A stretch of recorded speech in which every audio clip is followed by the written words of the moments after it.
तो start with the first question. Question देखिए जी, ध्यान से समझना है क्या कहता है। That is called carnotite. Carnotite जो है ये एक ओर है, मिनरल है, किसकी ओर है ये? सो ये ओर है आपकी यूरेनियम की। आंसर इसमें सी ऑप्शन बनेगा, यूरेनियम। यूरेनियम की एक और है, that is pitch blend. Pitch blend आपको देखने को मिलती है, पिच ब्लेंड, समझ आया। अब बात करते हैं यूरेनियम की। Uranium 235 as a nuclear fuel use किया जाता है न्यूक्लियर रिएक्टर के अंदर, ठीक है, जो एनर्जी पैदा करने में आपको हेल्प करता है। और एक होता है यूरेनियम डेटिंग। यूरेनियम डेटिंग होता है। यूरेनियम डेटिंग जो होता है वो किसकी एज फाइंड आउट करता है? रॉक्स की एज फाइंड आउट करता है। और यूरेनियम जो है वर्ल्ड वाइड सबसे ज़्यादा कहाँ पे है? कजाकिस्तान में।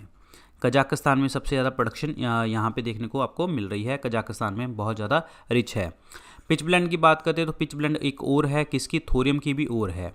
थोरियम जो है हमारे इंडिया में मोनाजाइट सैंड ऑफ केरल में मिलता है, मोनाजाइट सैंड ऑफ केरल। और केरल को बहुत नाम, केरल में बहुत सारी चीज़ें हैं, जैसे स्पाइस सिटी भी कहते हैं इसको, स्पाइसेस वगैरह यहाँ पे देखने को मिलती हैं। केरल में आपकी नेचुरल रबड़ के रिजर्व में देखने को मिलते हैं। नेचुरल रबड़ वर्ल्ड वाइड आपका थाईलैंड में देखने को मिलता है। नेचुरल रबड़ को स्ट्रॉन्ग बनाने के लिए हम इसमें सल्फर डालते हैं, जिसको हम कहते हैं वल्कनाइजेशन ऑफ रबड़, जिससे क्या होगा, आपकी रबड़ जो है वो स्ट्रॉन्ग बन जाएगी और प्रॉपर तरीके से आगे मतलब हार्ड होके काम करेगी। और नेचुरल रबड़ हम लेते कहाँ से? लेटेक्स ऑफ द प्लांट से हम लेते हैं, याद रखिए। आंसर इसमें सी ऑप्शन बनेगा। कॉपर की बात करें तो आपको सबको पता है कि the silver is the best conductor of heat and electricity, लेकिन हम सिल्वर ना यूज़ करके हम कॉपर का इस्तेमाल करते हैं, क्योंकि कॉपर सस्ता है as compared to silver. Copper सबसे पहली मेटल डिस्कवर करी गई थी जो आपकी चालकोलिथिक एज में डिस्कवर करी गई थी, चालकोलिथिक एज में सबसे पहली मेटल। और कॉपर के बारे में बात करते हैं तो कॉपर की ओर्स याद कर लेते हैं। एक है क्यूप्राइट, ठीक है, क्यूप्राइट है। और एक है आपकी copper glance, cuprite, copper glance, copper glance, और आपका copper pyrite, copper pyrite. So these are the ores. तो आंसर इसमें सी ऑप्शन बनेगा, राइट आंसर, यूरेनियम।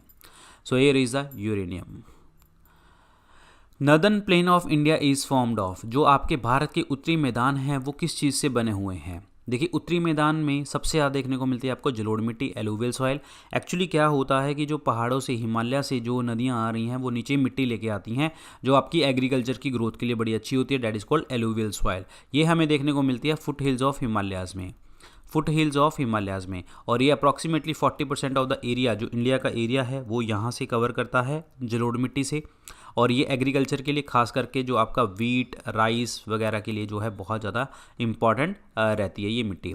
आंसर इसमें सी ऑप्शन बनेगा। इग्नियस रॉक्स की बात करते हैं तो ये जो हैं आपकी ये वो रॉक्स होती हैं जो जब मैग्मा आपका आता है, मैग्मा सॉलिड बन जाता है, तो पहले रॉक्स कौन सी बनती हैं? आपकी इग्नियस बनती हैं। फिर उसके बाद जो है इसके अंदर सेडिमेंटेशन होती रहती है, धीरे धीरे सेडिमेंट्स बनते रहते हैं, और ये होती है आपकी सेडिमेंट्री रॉक्स, सेडिमेंट्री रॉक्स, जिसे आप सादी चट्टानें आप कहते हैं, जहाँ पे आपका न्यूक्लियर फ्यूल, कोल और गैस वगैरह सब कुछ देखने को आपको मिलता है। अब उसके बाद जो है सेडिमेंट्री से मेटामॉर्फिक चेंज होती है, जहाँ पे आपका हवा, एयर टेम्परेचर, हवा, प्रेशर, टेम्परेचर की कंडीशंस लगती हैं, वो मोल्ड हो जाती हैं, तो वो मेटामॉर्फिक रॉक में कन्वर्ट हो जाती हैं। लेकिन इस क्वेश्चन का आंसर क्या बनेगा? सी ऑप्शन, जलोढ़ मिट्टी इज़ द राइट आंसर, जलोढ़ मिट्टी। यहाँ पे देखो जो ब्लूइश कलर है ये वाला, ये क्या है? सारी की सारी ये foot hills of the Himalayas में आते हैं, और यहाँ पे आपकी सभी की जगह के ऊपर क्या है? जलोढ़ मिट्टी होती है। Answer is alluvial soil is the correct answer. Question देखिए, इनमें से ऐसी कौन सी ट्राइब है जो परफॉर्म करती है एनिमल हस्बेंड्री? एनिमल हस्बेंड्री जो है प्राइमरी सेक्टर का पार्ट आता है। अब बात करते हैं कि कौन सी ट्राइब फॉलो करती है ये, तो ये ट्राइब है आपकी मासाई ट्राइब।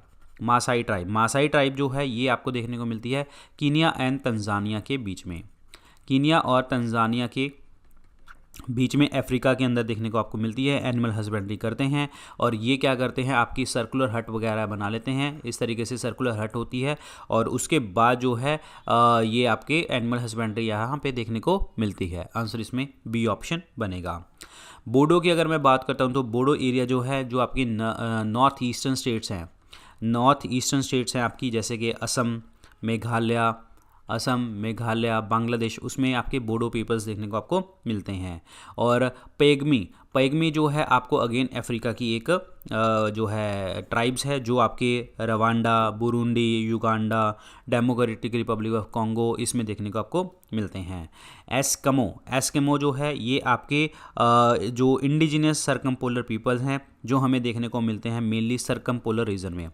सरकमपोलर रीजन में देखने को आपको मिलते हैं। अब सरकमपोलर रीजन कौन कौन से, जैसे कि साइबेरिया वाला पार्ट, ईस्टर्न साइबेरिया, रशिया वाला पार्ट की बात करें, अलास्का की बात करते हैं, कनाडा की बात करते हैं, ग्रीनलैंड की बात करते हैं, तो वहाँ पे ये देखने को मिलते हैं। तो आंसर इसमें बी ऑप्शन बनेगा राइट आंसर।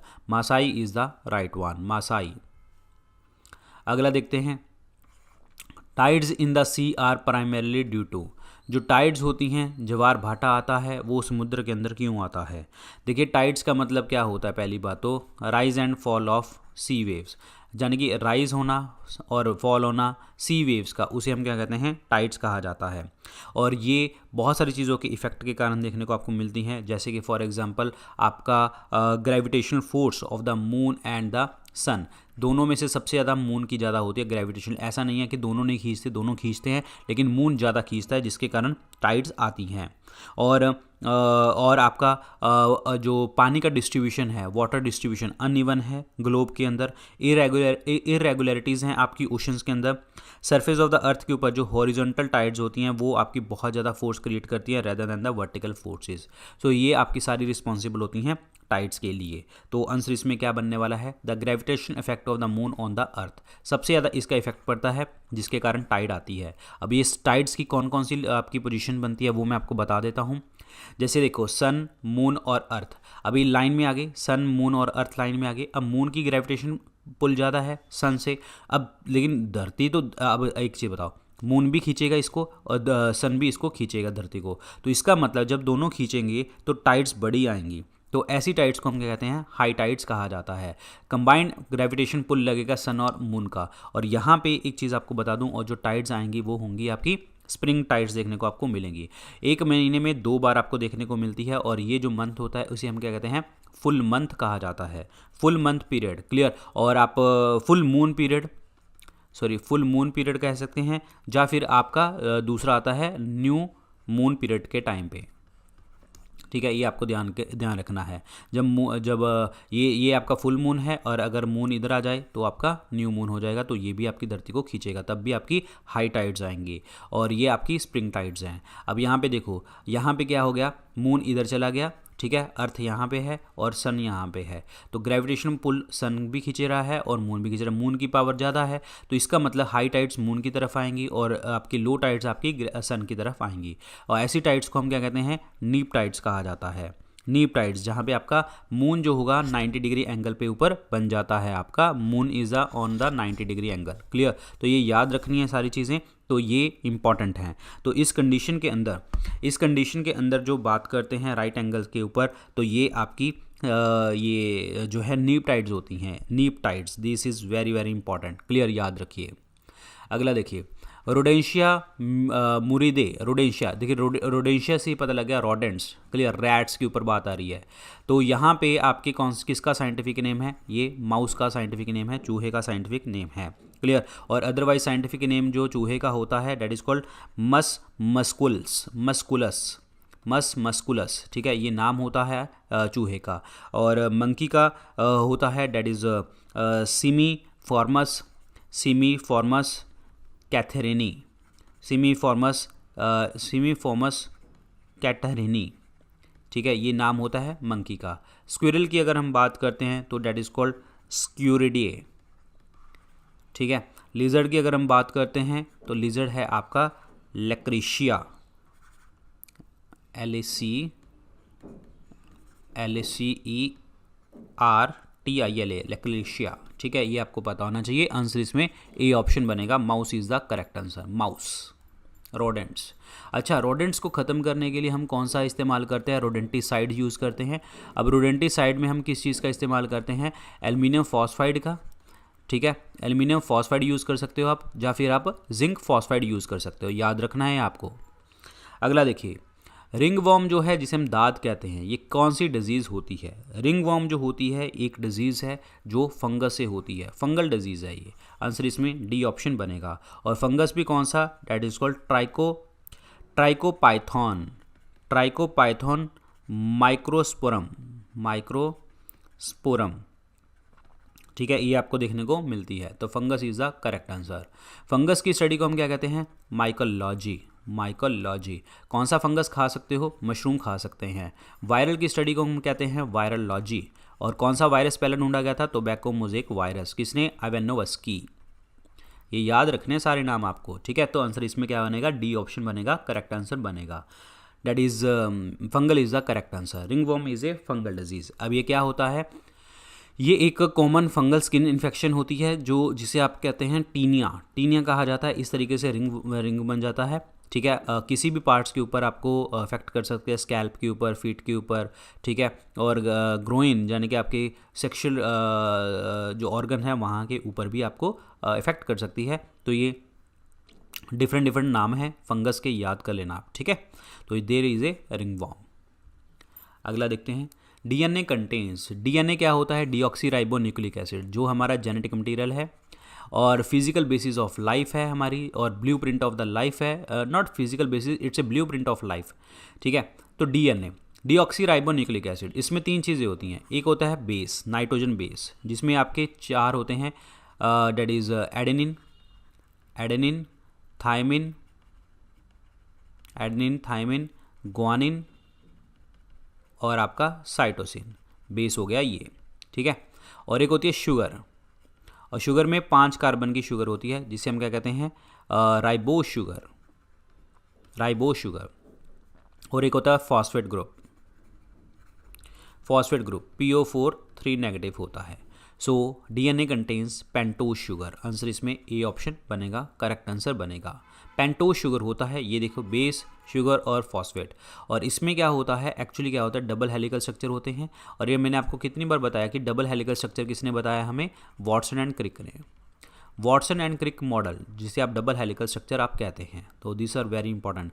डीएनए और आरएनए 2 न्यूक्लिक एसिड हैं। डीएनए और आरएनए में डिफरेंस ये होता है कि जो आपका डेट इज थाइमिन होता है, थाइमन होता है किसके अंदर? डीएनए के अंदर। वो रिप्लेस कर जाता है आपका यूरासिल के साथ, यूरासिल इन द आरएनए, याद रखिए।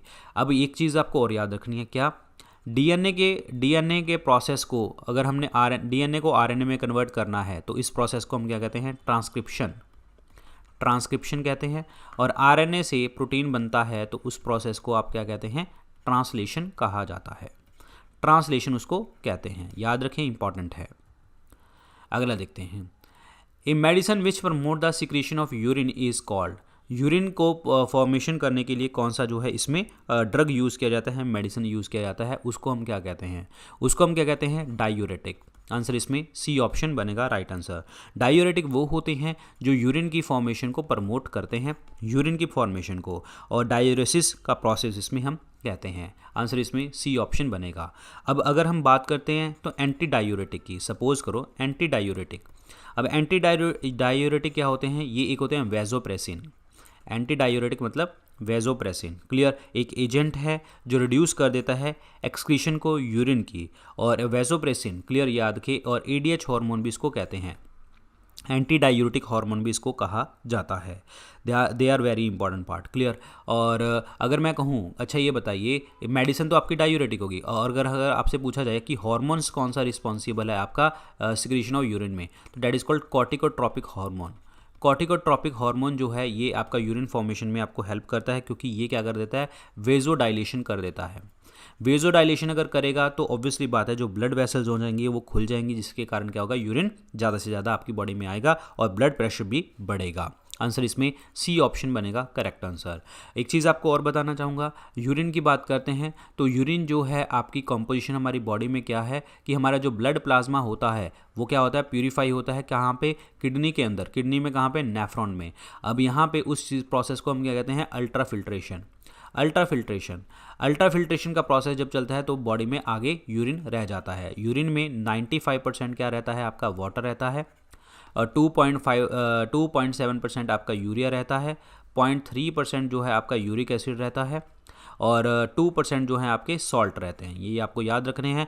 यहाँ पे मैंने बोला 2.7% यूरिया रहता है, ये याद रखना है। और 2.7% यूरिया की बात करूँ, यूरिया में होता है NH2CO, NH2 उसको कहते हैं, जिसमें आपका 46% नाइट्रोजन देखने को मिलती है। और यूरिया जो है पहला कंपाउंड था जो हमारा लैब के अंदर तैयार किया गया था। और यूरिया बनता कहाँ पे हमारी बॉडी में? लीवर में बनता है, लीवर में बनता है। और कौन सा प्रोसेस होता है? ऑर्निथिन साइकिल, ऑर्निथिन साइकिल से बनता है, याद रखिए। अब दूसरा क्वेश्चन यहाँ पे देखिए, एड्रिनालिन लिखा हुआ है। एड्रिनालिन, एड्रिनालिन जो होता है किडनी के ऊपर आपकी ग्लैंड लगी हुई है, डेट इज एड्रिनल ग्लैंड, वहाँ से निकलता है। और इसको हम और क्या कहते हैं? एड्रिनल ग्लैंड को एड्रिनालिन को हम क्या कहते हैं? एपिनेफ्रिन हार्मोन कहा जाता है। और इसको और क्या कहते हैं हम? 3F हार्मोन, 3F हार्मोन कहते हैं, मतलब फाइट, फ्लाइट और फियर, ये हार्मोन कहा जाता है। इन तीनों सिचुएशन में आपकी हार्ट बीट बढ़ जाएगी। हार्ट बीट बढ़ना वो आपका एड्रिनालिन के साथ संबंधित है, एपिनेफ्रिन के साथ संबंधित है। तो आंसर इसमें सी ऑप्शन बनेगा correct answer. Diuretic is the right one, answer is C option is the correct one. ये हैं आपके डायूरेटिक्स। इनमें से फिश किसे कहते हैं? इनमें से फिश किसके एग्जाम्पल है? जेलीफिश की बात करते हैं तो ये नाइडेरिया होते हैं, नाइडेरिया, ठीक है। लॉबस्टर की बात करते हैं तो आर्थ्रोपॉड, आर्थ्रोपॉड जो हैं सबसे बड़े फाइलम है हमारे पूरे एनिमल सिस्टम में, largest phylum, largest phylum of the animal kingdom. Whale की बात करें तो ये तो मैमल है, मैमल, तो इसका मतलब एग्जाम्पल क्या रह गया? Salmon fish. आंसर इसमें सी ऑप्शन बनेगा, करेक्ट आंसर बनेगा, ठीक है। Salmon fish is the right answer. Fish culture को, फिश को पालने को हम क्या कहते हैं? पीसी कल्चर कहा जाता है। फिश पालने को, rearing of the fishes, that is called PC culture. और फिश की स्टडी को हम क्या कहते हैं? इक्थियोलॉजी, इक्थियोलॉजी कहा जाता है, इक्थियोलॉजी, ठीक है। और फिश के लिए कौन सा रेवोल्यूशन हुआ था? ब्लू रेवोल्यूशन, ब्लू रेवोल्यूशन, याद रखना है सारी चीज़ें। आंसर इसमें सी ऑप्शन बनेगा। अब देखिए, अगर कोई पर्सन ये सैल्मन फिश खाता है, ये गुड सोर्स ऑफ प्रोटीन है, no doubt, and inflammation reducing omega 3 fatty acid, ये ध्यान रखना, गुड सोर्स ऑफ प्रोटीन और आपका reducing the omega 3 fatty acid हमारी बॉडी के अंदर, ध्यान रखना इंपॉर्टेंट है। Instrument use to measure the wind speed, हवा की स्पीड को मापने के लिए। विंड क्या होती है? मूविंग एयर, अगर एयर मूव कर रही है तो that is called wind. Wind speed को मेजर करने के लिए आपका यूज़ किया जाता है एनीमोमीटर। आंसर इसमें बी ऑप्शन बनेगा। विंड स्पीड, डायरेक्शन वगैरह चेंज को मेजर करता है। ऑल्टीमीटर की अगर हम बात करते हैं तो ऑल्टीमीटर जो है आपका एल्टीट्यूड को मापता है, यानी कि हाइट को मापता है। क्रोनोमीटर की अगर हम बात करते हैं तो ये आपका एक मैकेनिकल टाइम पीस है, मैकेनिकल टाइम पीस देखने को आपको मिलता है। ये टाइम पीस ध्यान रखिए, इंपॉर्टेंट है, mechanical time piece, very very important. एक होता है आपका मैरीन क्रोनोमीटर, मैरीन क्रोनोमीटर, ठीक है। मैरीन क्रोनोमीटर जो होता है ये एक टाइम पीस है जो आपका शिप के अंदर एक लेके चलते हैं और एक ऐसी जगह के ऊपर लगा दिया जाता है जहाँ से हम डिटरमाइन कर सकते हैं शिप की position by the celestial navigation. Celestial navigation से जो है हम पता कर सकते हैं शिप की पोजीशन को, तो ये याद रखना इंपॉर्टेंट है। तो आंसर इसमें बी ऑप्शन बनेगा, anemometer is the correct answer. यहाँ पे देखो, anemometer is weather instrument use to measure the wind speed, ये हवा की स्पीड और डायरेक्शन को पता करता रहता है कि कौन इन्फॉर्मेशन हमें पता लगता रहती है मूविंग एयर की। जैसे जैसे मूविंग एयर जो है आपकी as air moves and the cups turn data is collected, ये जो कप होते हैं ये टर्न कर जाते हैं तो डेटा आपका कलेक्ट हो जाता है कि कहाँ की स्पीड है, कितनी फोर्स से जा रहा है। So here is the anemometer. Red soil जो है ये नॉर्मली कौन से एरिया में पाई जाती है? रेड सॉइल पहले तो रेड क्यों है? क्योंकि इसके अंदर आयरन ऑक्साइड देखने को आपको मिलता है, आयरन ऑक्साइड देखने को आपको मिलता है, वेरी वेरी इंपॉर्टेंट, क्लियर। अब यहाँ पे देखते हैं, चलो मैं भूल कर लगाना, कोई दिक्कत नहीं है। पर रेड सॉइल जो आपको देखने को मिलते हैं जैसे तमिलनाडु का इलाका हो गया, कर्नाटक वाला पार्ट हो गया, आंध्र प्रदेश, मध्य प्रदेश, छत्तीसगढ़, उड़ीसा वाले पार्ट में देखने को मिलते हैं। अब ये जो इलाके हैं ये कौन से पार्ट में आते हैं? Eastern and the southern part of the Deccan प्लेटू के अंदर देखने को मिलते हैं। आंसर इसमें सी ऑप्शन बनेगा करेक्ट आंसर। दक्कन के पठार का पूर्वी और दक्षिणी भाग, क्योंकि एक चीज़ देखो, ये है आपका दक्षिण एरिया, ठीक है, ये वेस्टर्न घाट हैं, ये ईस्टर्न घाट हैं, और बीच में आपका यहाँ पे क्या पड़ गया? डेक्कन प्लेटू। डेक्कन प्लेटू के ईस्टर्न साइड के ऊपर ये वाले इलाके पड़ते हैं जैसे उड़ीसा, छत्तीसगढ़, एमपी वगैरह, ठीक है। और आपके साउथ में कौन से पड़ गए आपके इसके? डेट इज़ कर्नाटक और कर्नाटक वगैरह के एरिया, कर्नाटक हो गया, तमिलनाडु हो गया, ये एरिया पड़ते हैं। तो ये आपका रेड सॉइल यहाँ पे देखने को मिलती है। आंसर इसमें सी ऑप्शन बनेगा, करेक्ट आंसर बनेगा। और जो आपका रेड सॉइल होती है ये पोर होती है, किस चीज़ में पोर होती है? इसमें कौन सा कंटेंट नहीं देखने को मिलता? Lime, magnesia, lime magnesia phosphate, lime magnesia phosphate, nitrogen, humus, ये आपको कंटेंट देखने को नहीं मिलता। ठीक है, और अगर मैं बात करूँ किस चीज़ में रिच हैं, ये किस चीज़ की प्रोडक्शन में ज़्यादा है, पोटाशियम, इस चीज़ में आपके ज़्यादा देखने को मिलते हैं। पोटाशियम में रिच है, और lime magnesia phosphate nitrogen humus में आपके डेफिशिएंट देखने को मिलते हैं। रेड सॉइल रेड इसीलिए क्योंकि आयरन ऑक्साइड आपको देखने को मिल जाता है यहाँ पे। ऑलमोस्ट जो पूरा का पूरा तमिलनाडु है वो रेड सॉइल से ही आपका कवर है, ये ध्यान रखना। आंसर इसमें सी ऑप्शन बनेगा। पंचतंत्र जो बुक है, ये पंचतंत्र की कहानियाँ किसने संकलित करी हैं, किसने लिखी हैं, तो ये हैं विष्णु शर्मा जी। आंसर इसमें सी ऑप्शन बनेगा राइट आंसर। वाल्मीकि जी की बात करते हैं तो इन्होंने रामायणा लिखी है, रामायणा। ठीक है, रामायणा के ऊपर 2-3 क्वेश्चन आते हैं। रामायणा पर्शियन लैंग्वेज में भी चेंज करी गई थी, अकबर के टाइम पे बदौनी ने करी थी, बदौनी। ठीक है, और उसके बाद जो है रामायणा, साउथ की रामायण किसने लिखी थी, कंबन ने लिखी थी, कंबन। और तुलसीदास जी ने क्या लिखा था, तुलसीदास जी ने अवधी लैंग्वेज में क्या लिखी थी, रामचरितमानस लिखी थी, ये भी आपको याद रखना है। ठीक है, और वेद व्यास जी ने लिखी थी आपकी महाभारत जो है longest epic of the world है, महाकाव्य है। और दूसरी बात, महाभारत का दूसरा नाम है जय संहिता, और इसको भी पर्शियन लैंग्वेज में चेंज किया गया था, फारसी भाषा में।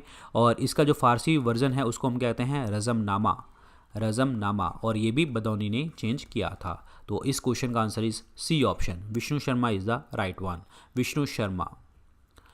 Who invented the nuclear reactor में पहले तो होता क्या है कि यूरेनियम 235 को तोड़ा जाता है, जो फिजन रिएक्शन करी जाती है। लेकिन ये ध्यान रखना, यहाँ पे फिजन जो होगी वो कंट्रोल्ड वे में होती है। कंट्रोल्ड वे में मतलब हम इसमें न्यूक्लियर न्यूट्रॉन्स वगैरह को कंट्रोल कर सकते हैं। यूरेनियम 235 कंट्रोल्ड फिजन में आपका barium 142 plus krypton 92 plus nitrogen neutron वगैरह निकलते हैं। तो इस तरीके से आपका प्रोसेस चलता है जो एनर्जी पैदा करने में हेल्प करता है। तो न्यूक्लियर रिएक्टर जो है पहला कहाँ पे लगा था, शिकागो यूनिवर्सिटी में लगा था, यूएस में, under the guidance of professor Fermi. तो इसीलिए प्रोफेसर फर्मी को हम बोलते हैं न्यूक्लियर रिएक्टर के फादर बोला जाता है। और हमारे इंडिया में कहाँ पे लगा था, Apsara that is in the Maharashtra, Tarapur. ठीक है, ध्यान रखिए। आंसर इसमें ए ऑप्शन बनेगा करेक्ट आंसर। यहाँ पे लिखा हुआ है एडोल्फ गैस्टन यूजेनफिक। ये कौन है, ये वो पर्सन है जिन्होंने कॉन्टैक्ट लेंस ढूंढे थे। ठीक है, याद रखिए। और उसके बाद है सैंडफोर्ड फ्लेमिंग, ये क्या है, इन्होंने यूनिवर्सल टाइम का एक फिनोमिना दिया था, यूनिवर्सल टाइम। बेनोइट फॉर्नेरोन, इन्होंने क्या दिया था, वाटर टरबाइन। आपको पूछा जा सकता है मतलब मैच ऑफ द फॉलोइंग में, ये फ्रेंच पर्सन है, फ्रेंच इन्वेंटर हैं ये। ठीक है, मैच ऑफ द फॉलोइंग में भी पूछा जा सकता है। आंसर इसमें ए ऑप्शन बनेगा correct answer, Enrico Fermi is the right answer. ये है जी nuclear reactor. Which is the representative of the Dravida style of temple architecture, Dravida style. ठीक है, द्रविड़ स्टाइल जो है आपका जो साउथ में देखने को मिलता है, तमिलनाडु वगैरह के अंदर। जैसे कि फॉर एग्जांपल मैं बात करूं, बृहदेश्वरा टेम्पल वो Dravida style of temple architecture है, जिसे आप राजराजेश्वर टेम्पल भी आप कहते हैं, राजराजेश्वर टेम्पल। और ये कहाँ पे, थंजावुर में हमें देखने को मिलता है, थंजावुर में। और इसको किसने बनाया था, राजा चोला वन ने बनवाया था, राजा चोला वन। ठीक है, ये याद रखना है, राजा चोला ने बनवाया था इसको। Clear, Raja Chola, this is important one, Raja Chola ने बनाया था। क्लियर। अब बात करते हैं ये इसका रिप्रेजेंटेटिव बताना है कौन सा है, तो डेट इज विमान इज द मेन पॉइंट, विमान ध्यान रखिए। तो यहाँ पे दिखा देता हूँ, ये है आपका विमान जो ऊपर स्ट्रक्चर होता है, डेट इज कॉल्ड विमान। उसके बाद मंटप जिसमें आप चलते हैं, वाटर टैंक भी यहाँ पे देखने को आपको मिलता है। यहाँ पे हॉल है, पिलर हॉल है बना हुआ, और यहाँ पे गोपुरम जो एंट्री पॉइंट है आपका वो। ठीक है, ये होता है। लेकिन विमान इज द स्ट्रक्चर जो आपका मेन स्ट्रक्चर होता है, जैसे विरूपाक्ष टेम्पल हम्पी के अंदर ये आपका देखने को मिलता है, द्रविड़ स्कूल ऑफ टेम्पल देखने को आपको मिलता है। ठीक है, तो ये याद रखिए। सो विमान इज द मेन पॉइंट। अगला क्वेश्चन देखते हैं, इनमें से कौन सा पर्सन जो है वो मेंबर नहीं था, not a member of the constitution assembly. Constitution assembly जो बैठी थी वो 9 दिसंबर 1946 को बैठी थी, और 26 नवंबर 1949 को हमारा संविधान बन के तैयार हो गया था और लागू हुआ था 26 जनवरी को, और 26 जनवरी 1950 को लागू हो गया था। अब बात यहाँ पे ये है, हमारे टोटल मेंबर कितने थे? 389 मेंबर थे, जिसमें से 2-3 लोगों जो आपके बहुत प्रोमिनेंट लोग हैं जो आते हैं पेपर में, जैसे कि जयप्रकाश नारायण जी, इन्होंने पार्टिसिपेट नहीं किया, ठीक है। महात्मा गांधी जी ने पार्टिसिपेट नहीं किया, मोहम्मद अली जिन्ना ने पार्टिसिपेट नहीं किया। ये 3 लोग तो आपके ऐसे हैं जो पेपर में बहुत बार नाम आते हैं, तो इन लोगों ने पार्टिसिपेट नहीं किया, तो आंसर इसमें सी ऑप्शन बनेगा, करेक्ट आंसर बनेगा। जयप्रकाश नारायण जी वो हैं जिन्होंने कांग्रेस सोशलिस्ट पार्टी जो बनी थी 1934 में, इनमें बड़ा योगदान दिया था।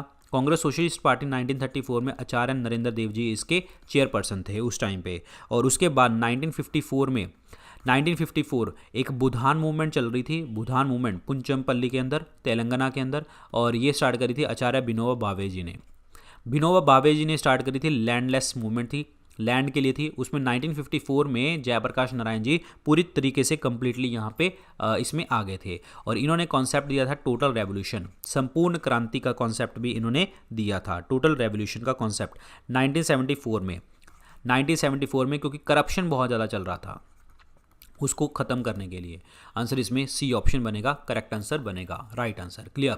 सरदार वल्लभ भाई पटेल जी की बात करते हैं, तो जब हमारी कॉन्स्टिट्यूशन असेंबली बैठी थी तो फंडामेंटल राइट की जो कमेटी थी वो सरदार वल्लभ भाई जी पटेल के पास थी, state constitution committee Sardar Vallabh भाई पटेल के पास थी। के.एम. मुंशी जो हैं ये आपके ड्राफ्टिंग कमेटी के मेंबर थे, याद रखिए। और जब जवाहरलाल नेहरू जी ने ऑब्जेक्टिव रेजोल्यूशन स्टार्ट किया था, जो बाद में हमारा प्रेम्बल बना था, इसके लिए इन्होंने बोला था कि ये हॉरोस्कोप है मॉडर्न इंडिया का, this is a horoscope of modern India, जो बाद में प्रेम्बल बना था। प्रेम्बल मतलब प्रस्तावना, preface of the constitution. Acharya JB. Kripalani जो हैं, जब हमारा देश आज़ाद हुआ था तो हमारे आईएनसी के प्रेसिडेंट कौन थे? जे.बी. कृपलानी थे। ध्यान रखिए, आंसर इसमें सी ऑप्शन बनेगा, करेक्ट आंसर बनेगा। Jayaprakash Narayan ji is the correct answer. इनमें से ऐसी कौन सी कंट्री है जिसमें सबसे ज़्यादा जो है मुस्लिम पॉपुलेशन रहती है? मुस्लिम पॉपुलेशन इनमें से कौन सी कंट्री में देखने को मिलती है? So here is Indonesia. Indonesia में सबसे ज़्यादा मुस्लिम पॉपुलेशन है। इंडोनेशिया जो है आपका एक आइलैंड कंट्री भी है, ये याद रखना, आइलैंड कंट्री भी है ये, तो आंसर इसमें सी ऑप्शन बनेगा, करेक्ट आंसर इंडोनेशिया। यहाँ पे देख लो, ये सेंसस की बात चल रही है कि 10 कंट्रीज़ लार्जेस्ट पॉपुलेशन, ये 2015 में इंडोनेशिया, इंडिया वगैरह देखने को मिलती है। 2060 में इंडिया नंबर 1 बन जाएगा और पाकिस्तान दूसरे नंबर पे आ जाएगा, ठीक है। बट ये ध्यान रखिए कि अभी जो है एट प्रेजेंट इंडोनेशिया में सबसे ज़्यादा पॉपुलेशन देखने को मिलती है। कितनी स्टेट्स जो हैं नेपाल के साथ अपनी बाउंड्री शेयर करते हैं? नेपाल के साथ 5 स्टेट्स हैं, वो बता देते हैं आपको यहाँ पे। सो नेपाल के साथ 5 कंट्री कौन से, 5 स्टेट कौन सी हैं? उत्तराखंड हो गया, उत्तर प्रदेश हो गया, बिहार हो गया, वेस्ट बंगाल हो गया और आपका सिक्किम हो गया। सो 5 स्टेट हैं ये, उत्तराखंड, उत्तर प्रदेश, बिहार, सिक्किम और West Bengal. So 5 states are there, तो इसीलिए आंसर क्या बनेगा? डी ऑप्शन बनेगा, करेक्ट आंसर बन जाएगा। 5 स्टेट हैं नेपाल के साथ बाउंड्री शेयर करती है। इनमें से फॉल्स स्टेटमेंट बतानी है कि कौन सी गलत है। गलत स्टेटमेंट कौन सी है? गलत स्टेटमेंट इनमें से कौन सी है? A minimum veg law benefit all the unskilled worker, ये बिल्कुल सही है कि हाँ, जैसे एक मिनिमम वेज होना चाहिए, जितने भी अनस्किल्ड वर्कर हैं उनको कुछ ना कुछ वेज, कुछ ना कुछ श्रमिक के लिए आपको लाभ देना जरूरी है। A minimum wage harms firms by forcing them to pay higher wages, अगर मिनिमम वेज हम दे रहे हैं तो फर्म्स को, ठीक है, वो फर्म्स को हार्म करेगा और उनको हायर पे वेजेस देने में मजबूर करेगा, ये आपका स्टेटमेंट गलत है, ये ऐसा कुछ नहीं होता। Minimum wage harms customers because the law usually leads to a higher product price, बिल्कुल सही है। अगर आप किसी को मिनिमम वेज तो देंगे तो आपका ऑब्वियसली बात है प्रोडक्ट की प्राइस वो बढ़ेगी, ये सही है। मिनिमम वेज इंक्रीजेज अनएम्प्लॉयमेंट, ये भी सही है, क्योंकि मिनिमम वेज क्या कर देगा? आपको डिपेंडेंट बना देगा, ठीक है। ये मिनिमम वेज सिर्फ इतनी इसीलिए इंपॉर्टेंट होती है कि हाँ, जो भी अनस्किल्ड लेबर हैं वो थोड़ा सा काम सीख लें, जब आपको काम नहीं है तो थोड़ा बहुत आप उस काम में, उस पैसे में गुजारा कर सके, बट ऐसा नहीं है कि आप उसके ऊपर डिपेंडेंट हो जाओ। अगर आप डिपेंडेंट है तो वो एक तरह से अनएम्प्लॉयमेंट लेके चल रहा है आपके लिए, तो that is not the right one, ठीक है। तो अब क्वेश्चन यहाँ पे ये है कि फॉल्स स्टेटमेंट बतानी थी, तो वो आपका क्या है? तो बी ऑप्शन बनेगा, करेक्ट आंसर बनेगा बी ऑप्शन। ऐसा नहीं है कि अगर आपको कम जो है आपको फर्म पैसा दे रही है, मजदूरी दे रही है, तो इसका मतलब ये नहीं है कि आपको ज़्यादा मजदूरी मिलेगी। आंसर इसमें बी ऑप्शन बनेगा, करेक्ट आंसर बनेगा बी ऑप्शन। ये बड़ा इंपॉर्टेंट क्वेश्चन है। अनएम्प्लॉयमेंट हमारे देश में वो अनएम्प्लॉयमेंट जिसमें इंडस्ट्री की रीऑर्गेनाइजेशन करी जाए टेक्नोलॉजी चेंज करके, rather than the fluctuation in the supply और डिमांड, उसको हम क्या कहते हैं? आपने रीऑर्गेनाइजेशन किया, टेक्नोलॉजी चेंज करी, इस तरीके की अनएम्प्लॉयमेंट को हम कहते हैं स्ट्रक्चरल अनएम्प्लॉयमेंट कहा जाता है। संरचनात्मक बेरोजगारी इसको कहते हैं, क्योंकि हमारे देश में स्ट्रक्चरल अनएम्प्लॉयमेंट देखने को आपको मिलती है मेनली, ठीक है, स्ट्रक्चरल अनएम्प्लॉयमेंट देखने को मिलती है, और ये होती है लैक ऑफ रिसोर्सेज, हमारे पास रिसोर्सेज नहीं है, तो डैट इज़ कॉल्ड आपकी स्ट्रक्चरल अनएम्प्लॉयमेंट, ठीक है, याद रखिए। फ्रिक्शनल अनएम्प्लॉयमेंट की अगर हम बात करते हैं, फ्रिक्शनल अनएम्प्लॉयमेंट, घर्षण बेरोजगारी, ये घर्षण बेरोजगारी उस टाइम पे देखने को मिलती है जब आप एक जॉब को चेंज करके दूसरी जॉब में जाते हो। सीजनल आपके एग्रीकल्चर सीजन के अकॉर्डिंग, ठीक है, नॉट एग्रीकल्चर बट किसी भी सीजन के, काम का एक सीजन होता है। साइक्लिक अनएम्प्लॉयमेंट ये होती है जब आपकी इकोनॉमी में डिप्रेशन पड़ता है, डिप्रेशन इन द इकोनॉमी, ठीक है, ये याद रखिए। तो आंसर इसमें 1 ऑप्शन बनेगा, करेक्ट आंसर बनेगा। Structural unemployment is the correct answer. Structural unemployment, यहाँ पे देखिए, structural unemployment occurs when the demand for the labour is less than the supply of labour, यानी कि डिमांड लेबर की कम है और रेदर देन द सप्लाई बहुत ज़्यादा है लेकिन डिमांड कम है। अभी अगर आपने टेक्नोलॉजी बदल दी तो ऑब्वियस सी बात है डिमांड जो लेबर की कम हो जाएगी, सप्लाई हम लेबर की बहुत दे रहे हैं, तो इसीलिए इसको हम स्ट्रक्चरल अनएम्प्लॉयमेंट इसको कहा जाता है। जैसे कि मैन्युफैक्चरिंग कम हो गया, occupational immobility, geographical immobility, robotics जो आपकी मशीनें आ गई, ठीक है, कंपटीशन बढ़ रहा है और आपने बहुत सारा टाइम से डिक्लाइन हो रहा है आपके देश में, डी इंसेंटिव्स, आउटसोर्सिंग हो रही है प्रोडक्शन ओवर द सीज, तो ये सारी की सारी जो चीज़ें हैं ये आपकी स्ट्रक्चरल अनएम्प्लॉयमेंट में लेके चली जाती हैं, ध्यान रखिए, इंपॉर्टेंट है। अगला देखिए, गार्ड सेल सराउंड्स, ये आपके प्लांट कैटेगरी के अंदर आता है। गार्ड सेल किसको सराउंड करके रखते हैं? गार्ड सेल सराउंड करते हैं स्टोमेटा को।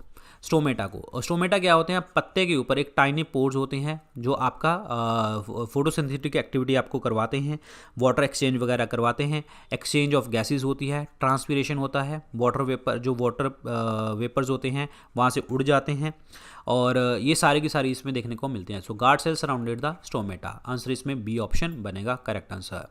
यहाँ पे देखिए, गार्ड सेल्स स्वोलन हो जाते हैं जब आपका स्टोमेटा ओपन होता है, गार्ड सेल्स श्रंक कर जाते हैं जब आपका स्टोमेटा क्लोज हो जाता है। So it is very very important part, clear. यहाँ पे देखते हैं आगे, न्यूक्लियस जो होता है, न्यूक्लियस के अंदर होता है डीएनए,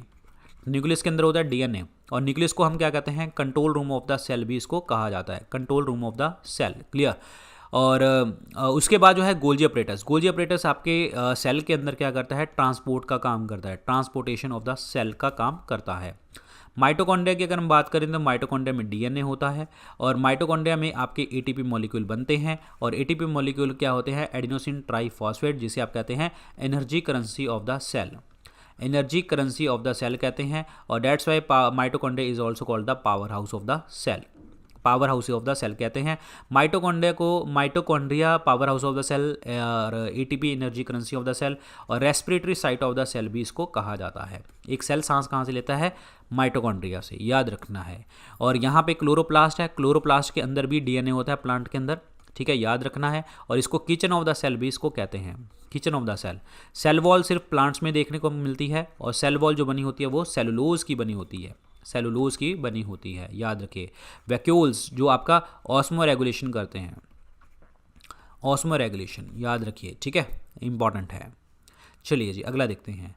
इन्वायरमेंट फ्रेंडली की बात कर रहे हैं तो उसमें 3 आर कौन से होते हैं? इन्वायरमेंट फ्रेंडली 3 आर वो होते हैं, रिड्यूस, रीयूज़ और रिसाइकल। अगर आप कोई भी चीज़ ख़त्म कर रहे हैं उसको कम करो, मतलब कम वेस्ट करना स्टार्ट करो, रीयूज़ करो, ज़्यादा से दोबारा रीयूज़ कर सके, नहीं कर पा रहे तो रिसाइकल कर दो, ताकि आपके इन्वायरमेंट में कोई डिस्टर्बेंस ना हो। और environment friendly or eco mark, ठीक है, इको मार्क मतलब इन्वायरमेंट फ्रेंडली, याद रखिए।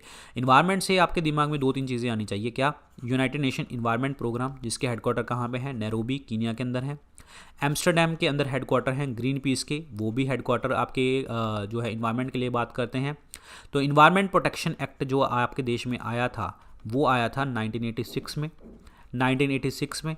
और एक याद करना है आपको, इन्वायरमेंट डे 5 जून को होता है, 5 जून इज़ द इन्वायरमेंट डे। और बाकी जो भी पॉइंट्स आपके इन्वायरमेंटल केसेस हमारे देश में एनजीटी सॉल्व करता है, नेशनल ग्रीन ट्राइब्यूनल, जो जिसके मेन हेडक्वार्टर दिल्ली के अंदर है, 2010 में बना था। और इस टाइम पे प्रेसिडेंट कौन है, चेयरमैन कौन है, आदर्श कुमार गोयल हैं वहाँ पे। याद रखिए आंसर इसमें 1 ऑप्शन बनेगा करेक्ट आंसर, रिड्यूस, रीयूज और recycle. So here are the 3 R's, reduce, reuse और रिसाइकल, ताकि आप इन्वायरमेंट फ्रेंडली बने और इन्वायरमेंट को प्रोटेक्ट करके रखें। अगला देखिए, boiling point of A water depends upon, boiling point जो होता है वो पानी का डिपेंड किसके ऊपर करता है? देखिए हमेशा डिपेंड करता है एटमॉस्फेरिक प्रेशर के ऊपर, वायुमंडलीय दाब के ऊपर डिपेंड करता है। आंसर इसमें 1 ऑप्शन बनेगा करेक्ट आंसर।